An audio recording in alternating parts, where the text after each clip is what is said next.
What's good, YuGi-Tube? InfectedXenon here with my dog walking like... There, you better stop.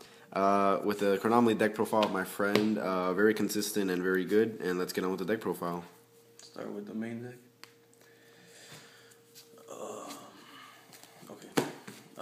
BLS and Chaos Sword, because you have enough lights and darks to make it work.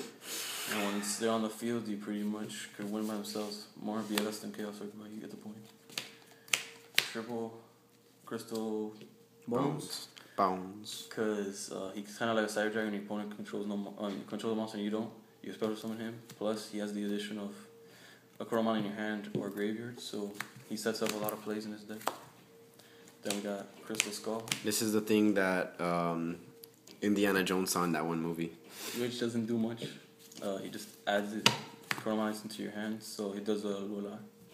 You need a monster, a Chronomaly monster on the field, you pitch it, add one to your hand, so he sets up your plays by like grabbing whatever you're missing. Triple Golden Jet, he makes like seeds happen. He adds a level to all the Chronomalies.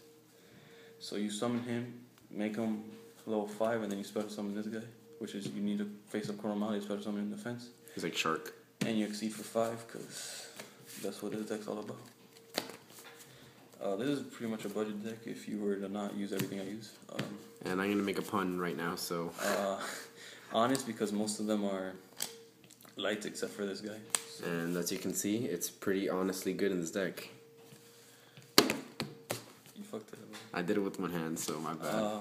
Double Tour Guide, Tour Bus, and Night Assailant for the dark part of the deck. For budget players, you don't need to run this. Yeah. Do if you can. Dark Mimic level 3.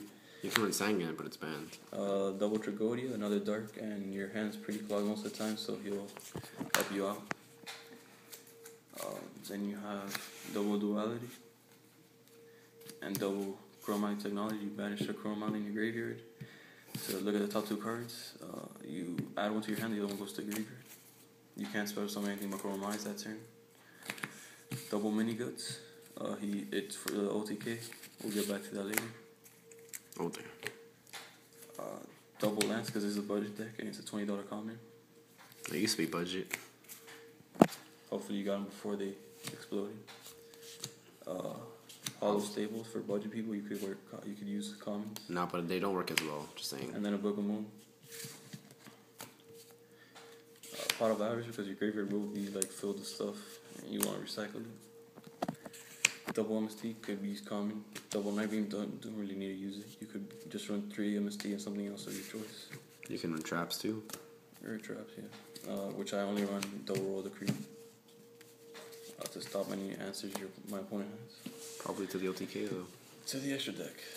We got Chronomaly Crystal now. What does he do? Nothing. He just dies. But other than that, he's still a Chronomaly, so you run him. Then the basic rank 3s. They do work.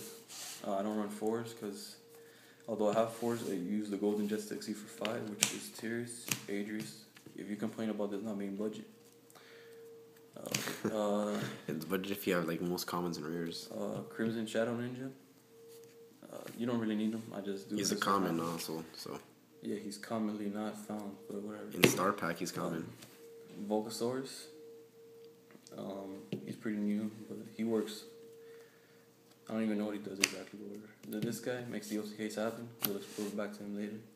He's in Mayo for back row. You just fuck that shit up. Nah, dude. Chill. Well, it's set cards, so it doesn't have to be necessarily back row, but it's mostly back row. 6s, we got Photon Strike Bouncer. Not secret. Force Focus. Not ulti. And Exabeetle. And then Double Thunder Chargers. This needs to be ulti for the OTK, but it's a proxy. Okay, so to the OTK, what makes this deck amazing?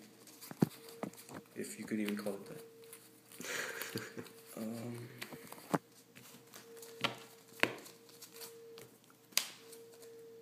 Okay, so it doesn't matter how you do it. Point is, you need to find a way to exceed it to this guy and still have something else. So a way to do it.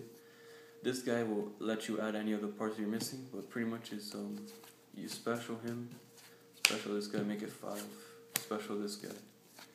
Go into him. Let's say that's the way you did it. Then you Your opponent has to have a monster. Let's say they're running agents with Master Hyperion. Because agents without Master Hyperion would be bad, so. So hopefully they're running agents if they summon Master Hyperion.